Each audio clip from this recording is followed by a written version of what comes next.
Are you sawing something in here? Behind on a project.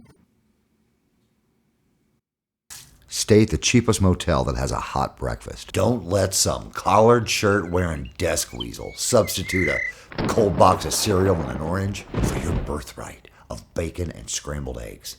If they're good enough to have a hot breakfast, they'll keep their room clean enough. The freest part of my day is in the morning, when I have my free Continental Breakfast.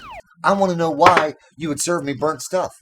Burnt stuff causes cancer. Are you trying to give me cancer? Nice and lightly toasted for you, just like you like it. You can't microwave food in plastic like that! Why not?